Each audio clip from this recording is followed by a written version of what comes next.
Ce que vous appelez stress n'a rien de normal. Tout le monde dit « je suis stressé ». C'est devenu une phrase banale, presque une manière de se décrire. On dit « c'est la vie moderne, c'est normal à mon âge » ou « c'est comme ça pour tout le monde ». Et pourtant, rien n'est plus faux. Le stress n'est pas un état normal, c'est un signal d'alarme, un cri du corps qui dit « quelque chose dans ton mode de vie ne te respecte plus ». Mais parce que ce cri ne fait pas mal tout de suite, parce qu'il ne saigne pas, parce qu'il ne se voit pas, on finit par ne plus l'entendre. Et petit à petit, il devient un compagnon silencieux, un poison lent qui dérègle tout, le cœur, la digestion, la mémoire, le sommeil, les hormones. Le stress n'est pas dangereux parce qu'il existe. Il devient dangereux parce qu'on s'y habitue, et c'est ce que nous allons comprendre ensemble. Pourquoi ce que vous appelez stress normal est en réalité une alerte chronique qui mine votre santé jour après jour. Le stress, une réaction de survie, pas un mode de vie. À l'origine, le stress est une réponse utile. C'est une réaction de survie programmée par la nature pour nous sauver la vie. Imaginez nos ancêtres, un bruit dans les buissons, un danger, et le corps se prépare à courir ou à se battre. C'est ce qu'on appelle la réaction fuite ou combat. Le cerveau libère alors de l'adrénaline et du cortisol.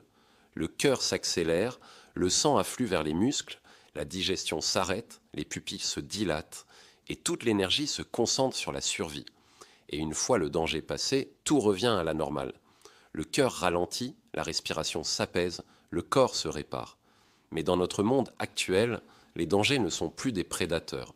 Ce sont les factures, la solitude, la peur du lendemain, les notifications, les soucis familiaux, la pression sociale.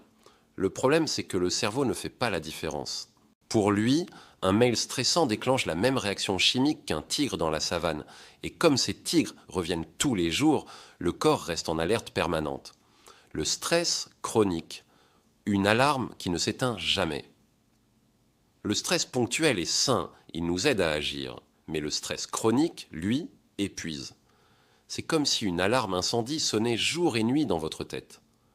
Au début, elle vous réveille, puis ensuite, à force de l'entendre, vous ne l'écoutez plus. Mais pendant ce temps, elle continue à brûler votre énergie, vos nerfs, vos réserves hormonales. Le stress chronique devient invisible. Vous croyez aller bien, mais votre organisme lutte sans répit, et il finit par craquer. Ce craquement peut prendre plusieurs formes. Une tension artérielle qui monte, un sommeil qui disparaît, une digestion qui se bloque, une fatigue qui devient permanente, une mémoire qui flanche. Et souvent, quand on consulte, on cherche la maladie, alors qu'en réalité, c'est le stress qui en est la racine. Comment le cerveau stressé désorganise le corps ? Le cerveau, lorsqu'il perçoit un danger, envoie des signaux à tout le corps. Les glandes surrénales libèrent le cortisol, le foie libère du sucre pour alimenter les muscles et le système immunitaire se met en veille. Ce mécanisme est prévu pour durer quelques minutes. Mais chez une personne stressée en permanence, il dure toute la journée. Résultat, le cortisol reste élevé, le corps stocke des graisses, la tension augmente, la peau vieillit plus vite, l'insuline se dérègle, risque accru de diabète, le sommeil devient léger, le cerveau ne se répare plus et l'immunité chute, infection, inflammation, lenteur de cicatrisation. Autrement dit, votre corps vit dans un état de mobilisation constante comme s'il devait échapper à un danger qui n'existe pas. Le paradoxe du stress moderne. Le stress d'aujourd'hui ne protège plus, il détruit. Nous avons gardé le même cerveau que nos ancêtres chasseurs-cueilleurs, mais nous l'avons plongé dans un environnement qu'il ne comprend pas. Bruit permanent, notifications, hyperconnexion, isolement émotionnel, course au rendement. Notre système nerveux, lui, n'a pas évolué. Alors, il continue à réagir aux pressions modernes comme à une attaque. Le résultat ? Une société entière vit en tension de fond, avec des corps fatigués, des esprits saturés et des pathologies qui explosent. Hypertension, dépression, épuisement, troubles du sommeil. Ce que vous ressentez n'est pas dans la tête. Beaucoup de gens se disent « c'est juste nerveux ». Mais le stress n'est pas une émotion abstraite. C'est une réaction biologique mesurable. On la voit dans le sang, dans la tension, dans les analyses hormonales, on la sent dans le rythme cardiaque, la respiration, la fatigue.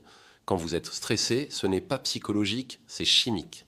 Votre corps produit des substances qui modifient tout, vos hormones, vos réflexes, votre sommeil, votre immunité. Le stress n'est donc pas dans la tête. Il commence dans la tête, mais il finit dans le corps.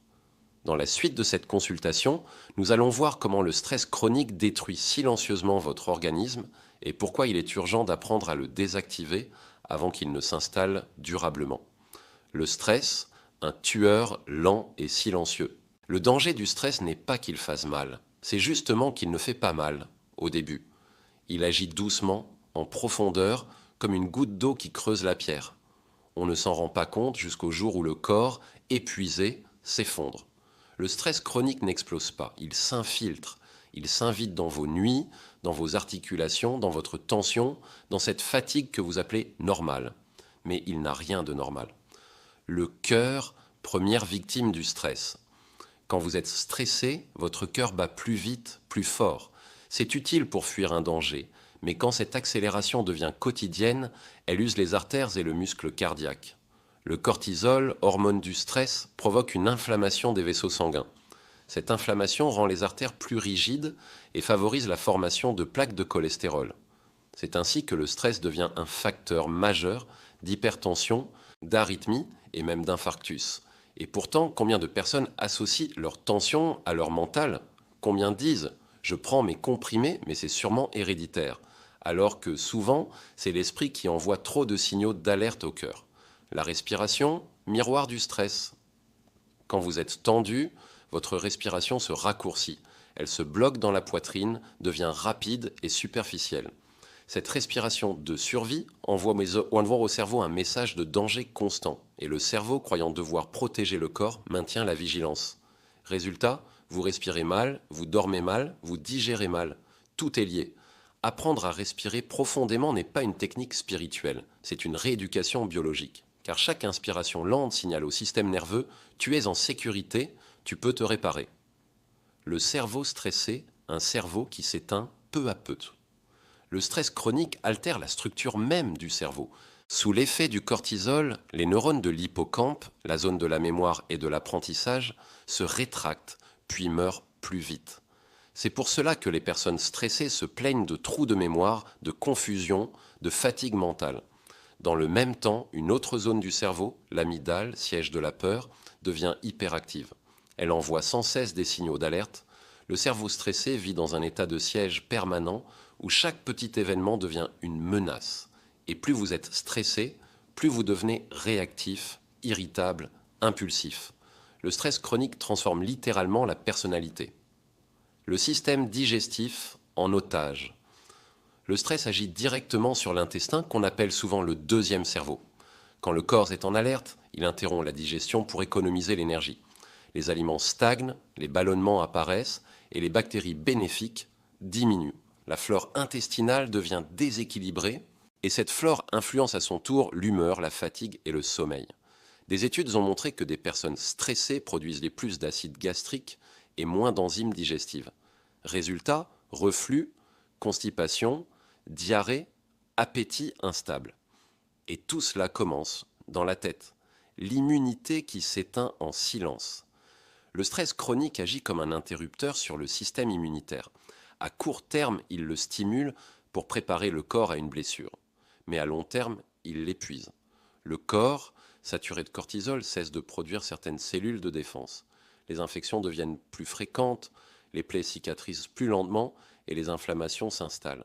Beaucoup de maladies dites inexplicables sont en réalité le résultat d'un stress prolongé que le corps ne peut plus compenser. Le sommeil sacrifié. Quand l'esprit ne s'éteint plus, le corps ne récupère plus. Le stress empêche la sécrétion naturelle de mélatonine, l'hormone du sommeil. Vous vous couchez fatigué, mais votre cerveau reste allumé. Il répète les mêmes pensées, encore et encore. Et même si vous dormez, le sommeil n'est pas réparateur. Vous vous réveillez avec le même poids mental. Le stress vous vole le sommeil, et sans sommeil, le stress augmente encore.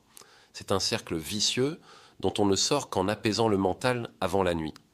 Les douleurs du corps qui parlent à votre place. Combien de douleurs dites nerveuses sont en réalité des messages émotionnels? Le cou qui se bloque, le dos qui se tend, la mâchoire crispée. Le corps exprime ce que le mental n'arrive plus à dire. Un conflit intérieur, une peur retenue, une colère refoulée trouvent toujours un chemin vers le corps. Les douleurs psychosomatiques ne sont pas imaginaires. Elles sont physiquement réelles, mais émotionnellement déclenché. Écouter son corps, c'est écouter ses émotions en retard. Le stress et le vieillissement. Le stress chronique accélère le vieillissement cellulaire. Les chercheurs ont découvert que les télomères, ces petits capuchons qui protègent l'ADN, se raccourcissent plus vite chez les personnes stressées. Chaque jour passé dans l'anxiété laisse une trace biologique. Le stress abîme les cellules, altère la peau, les cheveux, les muscles et réduit même l'espérance de vie. Mais inversement, la sérénité, la gratitude et la paix intérieure ralentissent le vieillissement et prolongent la vitalité. Le calme est un véritable élixir de longévité. Dans la suite, nous verrons comment désactiver ce stress de fond et redonner au corps la possibilité de se régénérer grâce à des techniques simples, naturelles et validées par la science. La première clé, respirer consciemment. La respiration est le seul lien direct entre le corps et le mental. C'est le pont que nous oublions le plus souvent, et pourtant c'est le plus rapide pour apaiser le système nerveux. Quand vous inspirez profondément, vous stimulez le nerf vague, une autoroute nerveuse qui relie le cerveau au cœur, aux poumons et aux organes.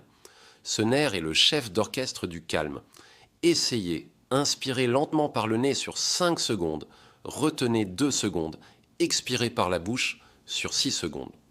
Faites-le 3 fois et votre rythme cardiaque s'apaise, votre mental ralentit, comme si le corps murmurait « Tout va bien, tu es en sécurité ». Pratiquer cette respiration 5 minutes matin et soir peut diminuer la tension, le cortisol et les insomnies en quelques semaines. Ce n'est pas une mode, c'est de la physiologie. La deuxième clé, réapprendre le calme intérieur. Le stress ne se combat pas par la force, il se désactive par la conscience. Prenez chaque jour un moment pour ne rien faire. Pas de téléphone, pas de musique, pas d'écran, juste quelques minutes de silence. Ce silence n'est pas vide, il est réparateur. Le cerveau, lorsqu'il n'est plus bombardé de stimulation, réorganise ses connexions, trie les informations et recharge ses réserves de concentration. Ce simple moment de calme active le mode repos et réparation du système nerveux, celui que le stress empêche de fonctionner. Commencez par 10 minutes par jour. Respirez, observez, laissez vos pensées passer. Ce n'est pas une fuite, c'est un entretien de santé. La troisième clé, retrouver le contact avec le corps. Quand on vit dans la tête, on oublie le corps. Mais le stress, lui, s'y installe. Chaque tension musculaire non relâchée devient une mémoire émotionnelle. C'est pourquoi le mouvement est une thérapie. Marchez, étirez-vous, dansez, jardinez, nagez, peu importe, mais bougez. Chaque mouvement libère des endorphines, rééquilibre les hormones et fait baisser naturellement le cortisol. L'activité physique n'est pas seulement un geste pour le corps, c'est un massage pour le système nerveux. Le corps calme l'esprit, et l'esprit apaisé guérit le corps. La quatrième clé, se parler autrement. Les mots que vous utilisez créent des réactions hormonales. Dire « je n'en peux plus »,« je vais exploser »,« je suis à bout » envoie au cerveau des signaux de danger. Remplacez-les par des phrases plus nuancées « je traverse un moment difficile, mais il va passer ». Je fais de mon mieux, je respire et je reprends confiance. Cela paraît anodin, mais le cerveau prend tout au pied de la lettre. Il ne comprend pas la métaphore. Il traduit vos mots en réactions chimiques. Apprenez à parler à votre esprit comme vous parleriez à un ami malade, avec douceur, patience et respect. La cinquième clé, le rythme de vie. Le stress adore le désordre. Pour le vaincre, il faut lui retirer le chaos. Essayez de structurer vos journées autour de 3 piliers. Des horaires réguliers, le corps aime les rythmes stables, des pauses réelles, 10 minutes sans écran valent 1 heure de récupération. Des rituels apaisants, lecture, musique douce, lumière tamisée avant le sommeil. Votre corps fonctionne comme une horloge biologique. Plus vos gestes sont réguliers, plus votre système nerveux se stabilise. Un quotidien ordonné, c'est une thérapie lente mais profonde. La 6e clé, le lien humain comme antidote. Le stress isole, il enferme dans le « je dois », le « je n'ai pas le temps », le « je n'y arriverai pas ». Mais le lien humain libère. Une conversation sincère, un rire, un repas partagé réactive l'ocytocine, l'hormone de la confiance et du bien-être. Cette hormone neutralise les effets du cortisol. Elle baisse la tension, améliore la digestion et favorise le sommeil. Le remède le plus puissant contre le stress n'est pas toujours une technique. C'est un moment d'humanité. La 7e clé, reconnaître ses limites. Le stress prospère là où l'on refuse de s'arrêter. Il s'installe quand on veut tout faire, tout réussir, tout contrôler. Reconnaître ses limites n'est pas un signe de faiblesse, c'est un acte de sagesse. Accepter que certains jours soient moins productifs, que certaines choses prennent plus de temps, que dire non puisse être un soin de soi. Lâcher prise, c'est dire au corps, tu peux respirer, je t'écoute à nouveau. La paix n'est pas l'absence de stress, mais sa maîtrise. Il serait illusoire de croire que l'on peut vivre sans stress. La vie, avec ses imprévus, ses émotions, ses responsabilités, comporte toujours une part de tension. Mais la différence entre celui qui s'effondre et celui qui s'adapte, ce n'est pas la quantité de stress, c'est la manière de le vivre. Le stress devient destructeur quand il est subi, mais il devient énergie quand il est compris et dirigé. Transformer le stress, ce n'est pas l'éliminer, c'est apprendre à le canaliser, à en faire une force de mouvement. Celui qui sait s'arrêter, respirer, relativiser, garde un esprit clair et un corps en paix, même au cœur de la tempête. Le calme est une force médicale. Le calme n'est pas une faiblesse, c'est une forme d'intelligence physiologique. Un esprit calme consomme moins d'énergie, commet moins d'erreurs et permet au corps de se réparer plus vite. Lorsque vous apprenez à ralentir, à ne pas réagir immédiatement à chaque stimulation, vous éteignez progressivement les alarmes du système nerveux. C'est dans ce silence intérieur que le corps se remet à guérir. Les rituels qui entretiennent la sérénité. Pour maintenir la paix intérieure, la constance est plus importante que la perfection. Voici quelques rituels simples à intégrer. Le matin, respirez, étirez-vous. Pensez à une seule chose positive pour la journée. À chaque repas, mangez lentement sans écran en savourant chaque bouchée. Dans la journée, sortez, marchez, regardez le ciel, sentez le vent. Le soir, éteignez les écrans 1 heure avant le coucher et terminez la journée avec une pensée de gratitude. Ces petits gestes, accumulés jour après jour, forment un bouclier contre le stress. Le pardon, un calmant profond. Beaucoup de stress vient du passé, de ce que l'on n'a pas pardonné à soi-même ou à quelqu'un d'autre. Le pardon n'est pas un oubli, c'est une libération. C'est dire « je ne veux plus porter cette charge ». Les émotions non digérées deviennent des tensions physiques. Libérer le cœur, c'est libérer le corps. Et parfois, la paix revient non pas parce que tout s'arrange, mais parce qu'on cesse de se battre contre ce qui est arrivé. La sagesse du présent, le stress vit dans 2 endroits, dans le passé qu'on rumine et dans l'avenir qu'on redoute. Mais le corps, lui, ne vit que dans le présent. Apprendre à revenir à l'instant présent, à ce qui se passe ici et maintenant, est l'un des remèdes les plus puissants contre la tension mentale. Quand vous respirez, quand vous sentez, quand vous observez, vous ramenez votre esprit dans le réel. Et dans le réel, il n'y a ni peur, ni angoisse, ni fatigue anticipée. Le stress disparaît là où la présence s'installe. Conclusion, ne laissez plus le stress diriger votre vie. Le stress n'est pas un ennemi à abattre, mais un signal à écouter. Tant qu'il reste votre maître, il épuise, vieillit et dérègle votre santé. Mais dès que vous en devenez le témoin conscient, il se transforme en force, en énergie, en sagesse. Vous pensez que le stress est normal? Non, il est simplement devenu invisible, parce que la société moderne vous a appris à l'ignorer. Mais votre corps, lui, ne l'ignore pas. Chaque tension, chaque soupir, chaque insomnie est un message. Et ces messages, il est temps de les écouter. Je suis le docteur Fabien et je vous rappelle que votre esprit est votre premier médicament. Ne laissez plus le stress écrire votre santé à votre place. Prenez soin de vous et abonnez-vous pour ne pas manquer notre prochaine consultation où nous parlerons des erreurs du quotidien qui ruinent votre sommeil sans que vous le réalisiez.